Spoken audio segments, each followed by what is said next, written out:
በአሁኑ ወቅት አሜሪካ ለሀገራዊ ደህንነቷ ለኢኮኖሚ መረጋጋት ዋስትና እንዲሆን የገነባቸው ስትራቴጂካዊ የነዳጅ ክምችት ከ1980ዎቹ ወዲህ ታይቶ በማይታወቅ መልኩ እጅግ ዝቅተኛ ደረጃ ላይ መውረዱ ተረጋግጧል።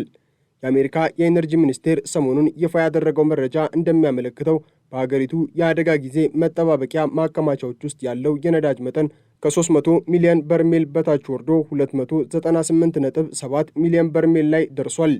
ይህ ክስተት በአሜሪካ የኤነርጂ ታሪክ ውስጥ ትልቅ ትርጉም ያለው ሲሆን ሀገሪቱ ከመካከለኛው ምስራቅ በተለይም ከኢራን ጋር በገባችበት ወታደራዊ ፍጥጫ እና ቀጥተኛ ጦርነት ምክንያት የደረሰ የስትራቴጂ ኪሳራ ተደርጎም ተወስዷል።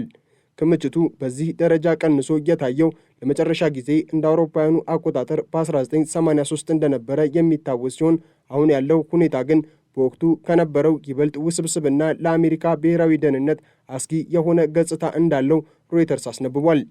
ይህ ታሪካዊ የክምችት መመናመን ያስከተለው ዋነኛው ምክንያት የፕሬዝዳንት ዶናልድ ትራምፕ አስተዳደር በኢራን ላይ የከፈተውን ወታደራዊ እርምጃ ተከትሎ በዓለም አቀፍ የነዳጅ ገበያ ላይ የተፈጠረውን ከፍተኛ መዋዠቅ ለመቆጣጠር የወሰደው እርምጃ ነው።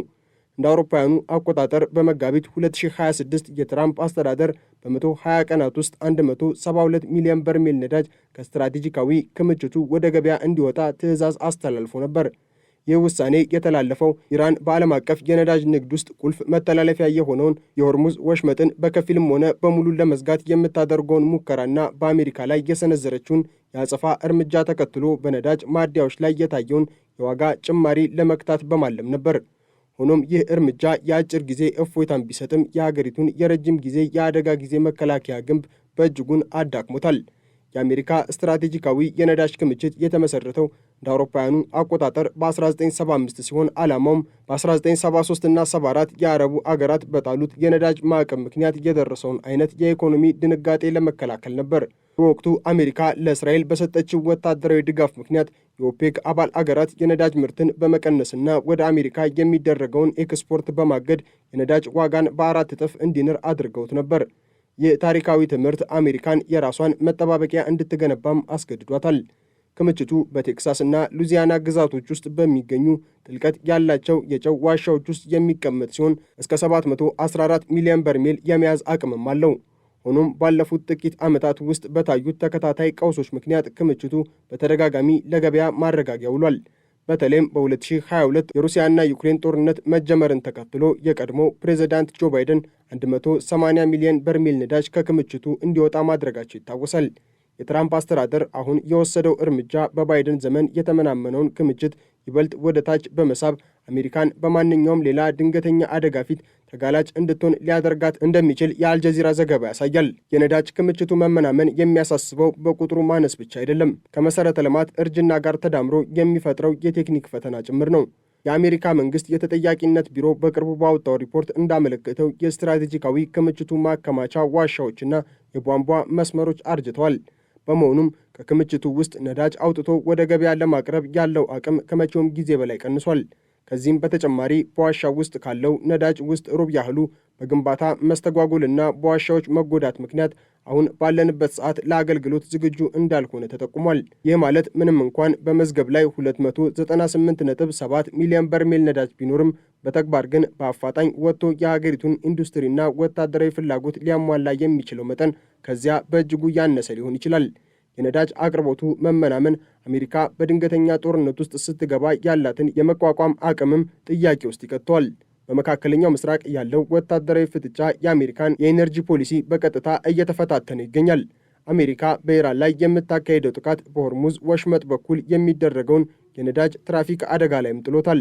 በየቀኑ በሚሊዮን የሚቆጠሩ በርሜሎች የሚዘዋወሩበት ይህ ጠባብ ወሽመጥ የዓለምን የነዳጅ ፍላጎት 30 በመቶ የሚሸፍን ሲሆን የዚህ መስመር መዘጋት በዓለም አቀፍ ደረጃ የነዳጅ ዋጋ እንዲንር አድርጓል።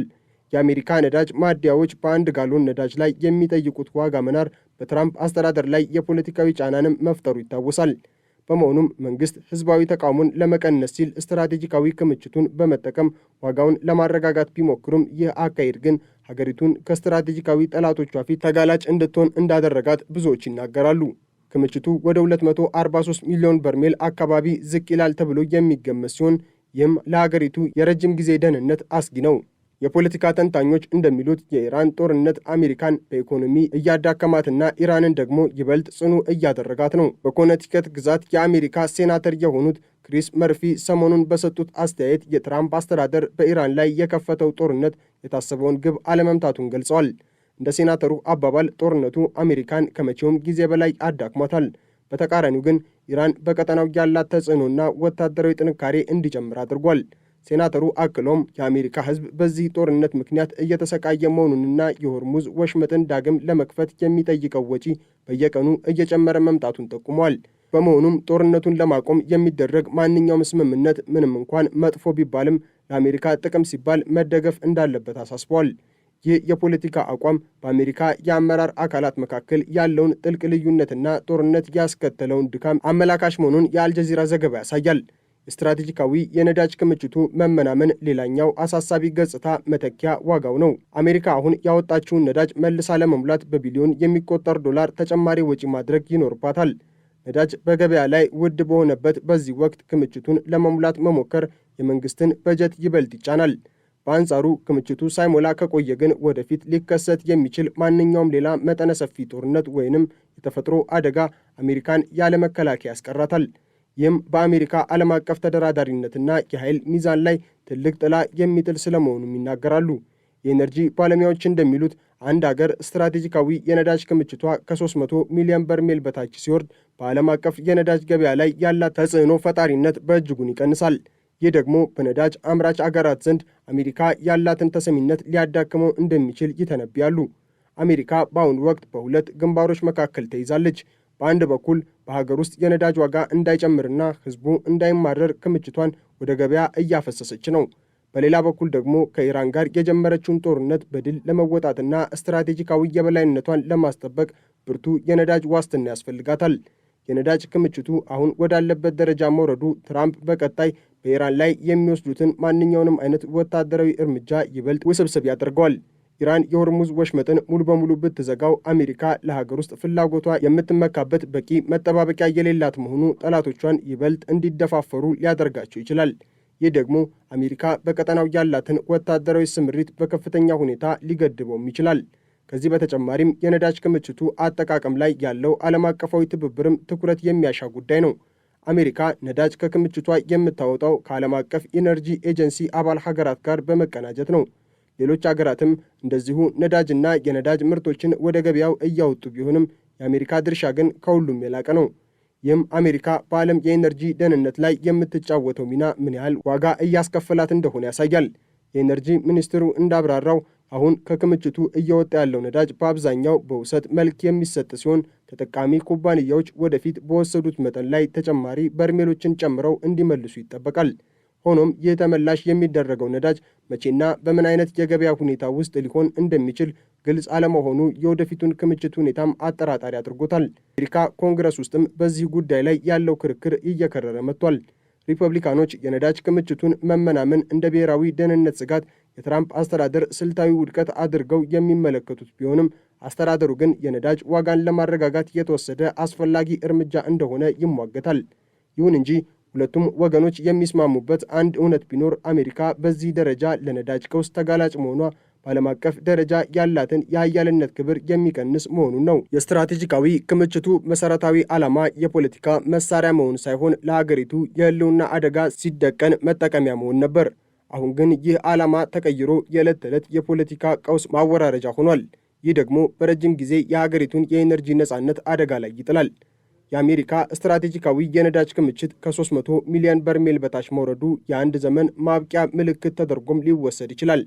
አሜሪካ በኢራን ላይ የጀመረችው ወታደራዊ ዘመቻ ያስከተለው የኢኮኖሚና የስትራቴጂክ ዋጋ ሀገሪቱ ለአስርተ ዓመታት የገነባችውን የኤነርጂ ዋስትና አናግቶታል።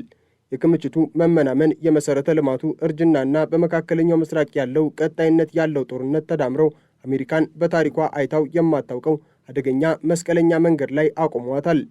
በቀጣይ የሚወሰዱ እርምጃዎች ሀገሪቱ ወደ ነበረችበት የጥንካሬ ደረጃ እንድትመለስ ወይንም ይበልጥ ወደ ጥልቁ እንድትገባ የሚወስኑ ይሆናሉ። የስትራቴጂካዊ የነዳጅ ክምችቱ ዛሬ ያለበት ሁኔታ የሀያሏን አሜሪካን ድክመት ለዓለም ያሳየ ታሪካዊ ሀቅ ሆኖ ተመዝግቧል። ይህ የቀውስ ወቅት ለአሜሪካ አስተዳደር ትልቅ የቤት ሥራን ጥሎ የሚያልፍ ይሆናል። የኤነርጂ ዋስትናን ከወታደራዊ ግቦች ጋር ማመጣጠን ያልቻለ አመራር ሀገሪቱን ለከፋ አደጋ ሊዳርግ እንደሚችል የአሁኑ ክስተት ማሳያ ነው። የስትራቴጂካዊ የነዳጅ ክምችቱ ደረጃ ማሽቆልቆል አሜሪካ በዓለም አቀፍ ዲፕሎማሲ ላይ ያላትን የንግግር አቅም በእጅጉን ይገድበዋል። በተለይም ከነዳጅ አምራች ሀገራት ጋር በሚደረጉ ድርድሮች ላይ አሜሪካ አሁን ያለችበት ደካማ ሁኔታ እንደ ትልቅ ድክመት ሊወሰድ ይችላል። የጥንካሬ ምልክት የነበረው ነዳጅ አሁን የድክመት መገለጫም ሆኗል። ለወደፊቱ ሰላምና ብልጽግና ስትል አሜሪካ የኤነርጂ ፖሊሲዋን በድጋሚ መመርመርና ስትራቴጂካዊ መጠባበቂያዎቿን በአፋጣኝ መሙላት ይኖርባታል። ነገር ግን ይህንን ለማድረግ በመካከለኛው ምስራቅ ያለው እሳት መጥፋትና የሆርሙዝ ወሽመጥ ለነፃ የንግድ እንቅስቃሴ ክፍት መሆን አለበት። ያለበለዚያ ግን አሜሪካ በገዛ እጇ በለኮሰችው የጦርነት እሳት ውስጥ የራሷን የኤነርጂ ዋስትና እየገበረች መቆየቷን ትቀጥላለች። ይህ የታሪክ ምዕራፍ የአሜሪካን ሀያልነት ብቻ ሳይሆን የሰው ልጅን የኤነርጂ ፍላጎትና የዓለምን ሰላም ምን ያህል የተሳሰሩ መሆናቸውን በድጋሚ ያረጋገጠ ክስተት ነው። በመጪዎቹ ወራት የሚታዩት የገበያ ለውጦችና የዲፕሎማሲያዊ ጥረቶች ውጤት የአሜሪካንና የዓለምን የኤነርጂ የወደፊት ዕጣ ፈንታ የሚወስኑ ይሆናሉ። የአሜሪካ ስትራቴጂካዊ ክምችት ዝቅተኛ ደረጃ ላይ መድረሱ በዓለም አቀፍ የኤነርጂ ተቋማት ዘንድም ስጋትን ፈጥሯል። ብዙ አገራት አሜሪካን ሁኔታ በመመልከት የራሳቸውን የአደጋ ጊዜ መጠባበቂያዎችን ለማጠናከር እየጣሩ ነው። ይህ ደግሞ በነዳጅ ገበያው ላይ ተጨማሪ ፍላጎት በመፍጠር ዋጋው ይበልጥ እንዲጨምር ሊያደርገው ይችላል።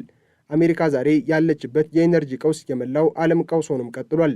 የመፍትሄው ቁልፍ ያለው ግን በወታደራዊ እርምጃ ሳይሆን በዲፕሎማሲው ብልሃትና በስትራቴጂካዊው አርቆ አሳቢነት ላይ ነው። የነዳጅ ክምችቱ መመናመን የአንድ ታላቅ ግዛት የውድቀት ደውል እንዳይሆን ዋሽንግተን በአፋጣኝ ራሷን ማረም ይኖርባታል። የአሜሪካ ነዳጅ ክምችት ከ300 ሚሊዮን በርሜል በታች መውረዱ ለአሜሪካውያን ሸማቾች ብቻ ሳይሆን ለመላው ዓለም ኢኮኖሚም አስደንጋጭ መርዶ ነው። ይህ ቁጥር የሚያሳየው ሀያልነቱ በውስጣዊና በውጫዊ ግፊቶች ምክንያት እየተናወጠ መሆኑን ነው።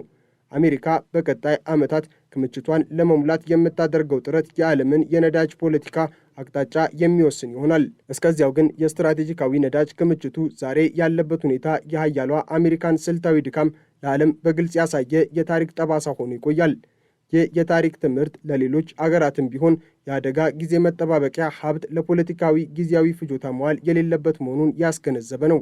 የሀያሏ አሜሪካ የነዳጅ ድቀት የዘመናችን ትልቁ የጂኦፖለቲካዊ ትምህርት ነው። ይህ ታሪካዊ ክስተት የአሜሪካን ወታደራዊና ኢኮኖሚያዊ ስትራቴጂዎች መናበብ እንደሌላቸው የሚያሳይ ነው። ጦርነቱ በወታደራዊ ግንባር ድል ሊያመጣ ቢችልም በኢኮኖሚው ግንባር ግን አገሪቱን ለከፋ ውድቀት እየዳረጋት ይገኛል። የነዳጅ ክምችቱ መመናመን አሜሪካ በዓለም አቀፍ መድረክ ያላትን ተደራዳሪነትና ተሰሚነት በእጅጉን የሚጎዳው ነው። ዛሬ በቴክሳስ የጨው ዋሻዎች ውስጥ ያለው የነዳጅ መጠን መቀነስ ነገ በዋሽንግተንና በቴህራን መካከል በሚደረገው ማንኛውም ድርድር ላይ የአሜሪካን ድምፅ የሚቀንስ ትልቅ መሰናክል ነው። እውነቱ ግን አንድ ነው። አሜሪካ በአሁኑ ወቅት በኤነርጂና በደህንነት መስቀለኛ መንገድ ላይ ትገኛለች። የወደፊቱ ጉዞዋ ደግሞ በዚሁ መስቀለኛ